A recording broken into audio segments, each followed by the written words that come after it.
Oi, alunos, tudo bem? Vamos dar prosseguimento então à nossa unidade 3 com a análise econômica financeira empresarial, parte 2. Fonte, nosso caderno da disciplina. Então, a ideia agora, depois de a gente fazer a análise vertical e horizontal, é fazer a análise através dos índices econômicos financeiros. Os índices econômicos financeiros são números, né, são indicadores calculados a partir das demonstrações financeiras, né, que a partir desses números a gente pode identificar a situação financeira da empresa e a situação econômica da empresa. Situação financeira, nós temos um conjunto de índices para avaliar a estrutura de capital, ou seja, como está formado o capital da empresa, as fontes, as origens de capital, e a situação de liquidez, que é a capacidade de pagar suas dívidas, dissolver suas dívidas.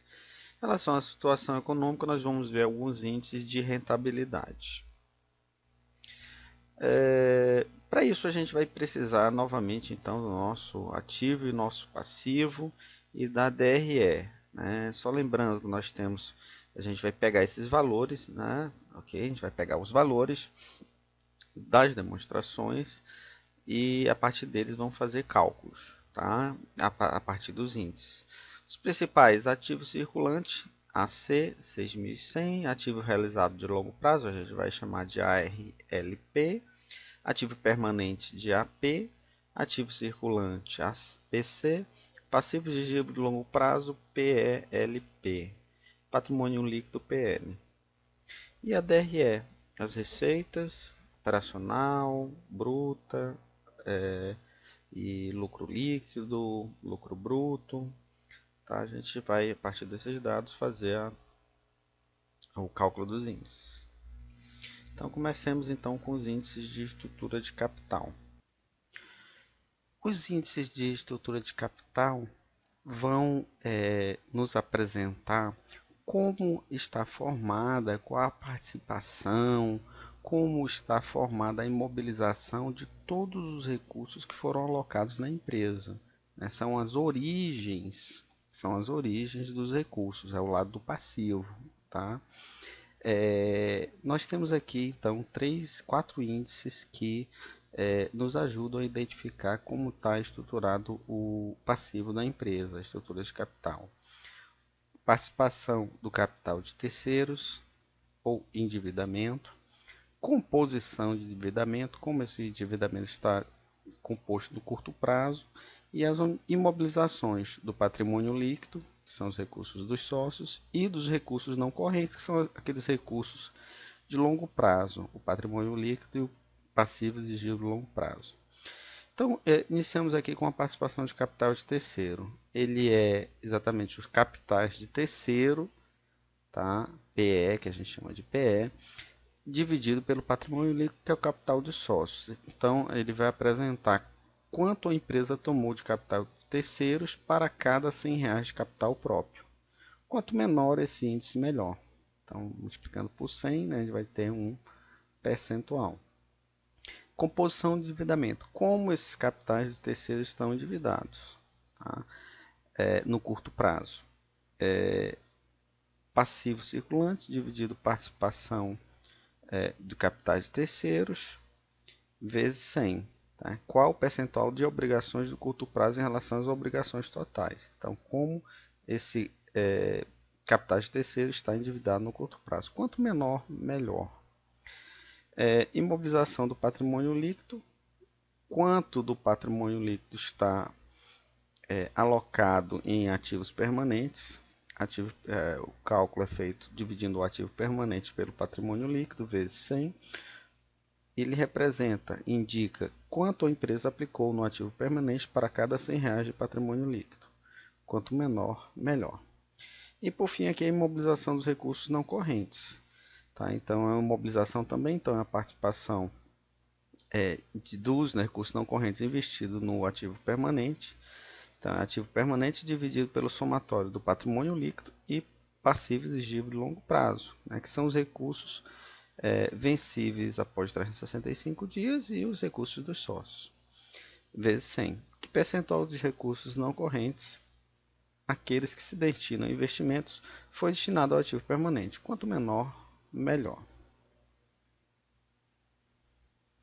Aqui o cálculo desses 4 indicadores de estrutura de capital para exatamente essa estrutura aqui do balanço, né? Então, a gente vai ter participação de capital de terceiros, que é o capital de terceiros dividido pelo patrimônio líquido vezes 100. Capital de terceiro é o passivo circulante, 4.600 mais 1.000 dividido, né, pelo capital próprio, que é 12.700. Então, 4.100 mais 1.000 dividido por 12.700.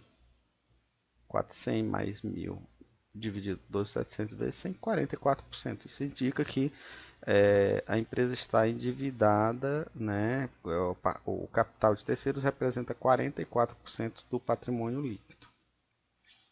Composição do endividamento. Como esse endividamento ele está no curto prazo? Então, eu tenho 4.100 de passivo circulante e 1.000 de passivos de exigível de longo prazo. Então, tem uns 5.600 aqui no denominador e passivo circulante em cima, que é 4.600.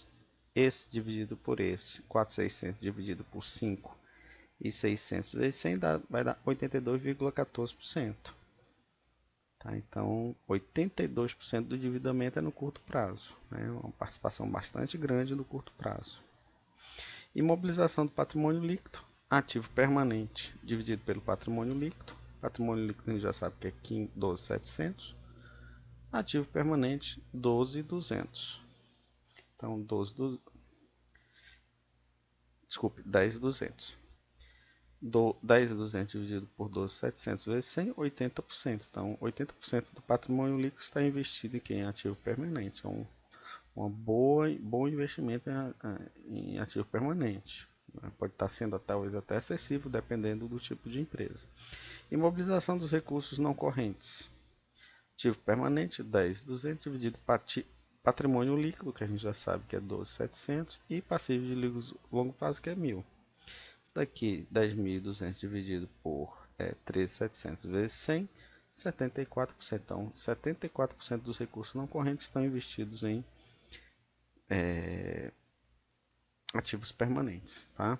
Esses indicadores por si só não representam muita coisa, porque eu preciso avaliar eles ao longo do tempo, né? Eu poderia ver para o ano de 2009, 2010, 2011, assim sucessivamente, e comparar também, e principalmente, fazer uma comparação setorial, né? Empresas do mesmo porte, do mesmo tipo, como é que elas também estão estruturadas o passivo dessas empresas, tá? E aí fazer uma comparação e avaliar melhor. Índice de liquidez. A gente tem aqui o índice de liquidez, vai apresentar a capacidade da empresa gerar caixa, né? Transformar recursos em caixa no curto prazo. Então, o índice de liquidez, a gente vai trabalhar com 3 índices: liquidez geral, liquidez corrente e liquidez seca. Liquidez geral é aquela liquidez que inclui a liquidez de curto prazo e de longo prazo. É ativo circulante mais ativo realizado de longo prazo, tudo isso dividido por passivo circulante e somado ao passivo de longo prazo. E indica quanto a empresa possui de recebíveis a curto e longo prazo para cada R$ 1 de pagáveis a curto e longo prazo. Quanto maior, melhor. Mais líquida, né? Mais capacidade de ter ativos para cobrir seus passivos. Liquidez corrente é aquela só de curto prazo. Ativo circulante dividido pelo passivo circulante indica quanto a empresa possui de recebíveis a curto prazo para cada R$ 1 pagável de curto prazo. Quanto maior, melhor também. Liquidez seca é aquela em que a gente vai retirar o estoque, que é um ativo circulante menos líquido. Então, ativo circulante menos estoque dividido por passivo circulante indica quanto de recebíveis de rápida conversibilidade existe para cada R$ 1 de pagáveis de curto prazo. Quanto maior, melhor. Aqui o cálculo, né, a partir daqueles dados também que a gente já viu. Então, ativo circulante mais realizável de longo prazo dividido passivo circulante e existível de longo prazo. que está aqui, então ativo circulante, mais realizado a longo prazo, 6.100 mais 2.000, dividido por 4.100 mais 1.000. 6.100 mais 2.000, dividido por 4.100 mais 1.000, um dividido por outro, 1,46, ou seja, para cada R$ 1 de dívidas de curto e longo prazo, a empresa tem 1,43 de ativos. Liquidez corrente, ativo circulante dividido por passivo circulante, é 6.100 dividido por 4.600, 1,32. Para cada R$ 1 de dívida de curto prazo, a empresa tem 1,326 de ativos circulantes. Retirando os estoques, vamos ver aqui quanto é que é o valor dos estoques. 3.400. Então, 6.100 menos 3.400 dividido por 4.600, que é o passivo circulante, 0,58. Então, uma liquidez mais imediata, digamos assim, né? Uma liquidez mais próxima do curtíssimo prazo, do que em 0,58. Para cada dívida de até 365 dias, a empresa tem ativos relativamente líquidos da ordem de 0,5869. Também aqui vale as mesmas recomendações feitas para os índices de estrutura de capital. É preciso avaliar isso daqui ao longo do tempo, do setor, etc. E aqui por fim, vamos ver aqui os índices de resultado, né? de avaliação de resultado da empresa. Giro do ativo, margem líquida, rentabilidade do ativo e rentabilidade do patrimônio líquido. Giro do ativo, quantas vezes o ativo está se renovando ao longo do ano, financeiramente e economicamente. Receita operacional líquida dividido pelo ativo total. Quanto a empresa vendeu para cada R$ 1 de investimento total. Quanto maior, melhor. Margem líquida, lucro líquido dividido pela receita operacional líquida vezes 100. Quanto a empresa obtém de lucro líquido para cada 100 vendidos. Quanto maior, melhor. Rentabilidade do ativo, lucro líquido dividido pelo ativo total vezes 100. Quanto a empresa obtém de lucro líquido para cada R$ 100 de investimento total, que é o ativo total. Quanto maior, melhor também. Rentabilidade do patrimônio líquido, lucro líquido dividido patrimônio líquido médio, tá? Quanto a, que seria do ano anterior e desse ano. Quanto a empresa obtém de lucro líquido para cada R$ 100 de capital próprio investido, em média, no exercício. Quanto maior, melhor. Vou fazer aqui os cálculos. Tá? Giro do ativo total. Receita operacional líquida dividido pelo ativo total. Vamos lá. Receita operacional líquida é essa daqui, a da DRE, 15.037, dividido pelo ativo total, que é 18.300. Então, 15.037 dividido pelo 18.300. 15.037 dividido pelo 18.300, 0,82. Ou seja, o ativo está girando menos de uma vez por ano em termos de receita. Margem líquida, lucro líquido dividido pela receita operacional líquida vezes 100. Lucro líquido 2.638, receita operacional líquida 15.037 vezes 100. 2.638 dividido por 15.037 vezes 100, 14%. 14,57% de margem líquida. Uma boa, relativamente boa margem. Rentabilidade do ativo, lucro líquido 2.638 dividido pelo ativo total, que é 18.300 vezes 100. Então o ativo total, ele está gerando 14% de lucro. Rentabilidade do patrimônio líquido. Rentabilidade 2.638 dividido por 12.700 vezes 100, 20%. Então, para cada... no caso aqui a gente não usou o PL médio, usamos o PL do ano mesmo, que pode ser usado também dessa forma.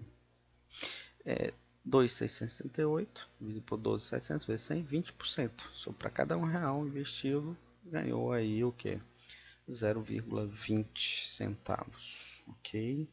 Também aqui é válido uma comparação ano a ano e comparação com o setor dos índices de resultado.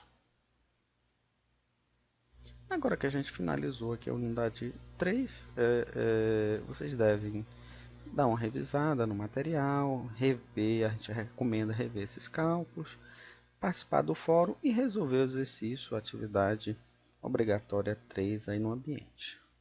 Ok, gente. Bons estudos e até a próxima unidade.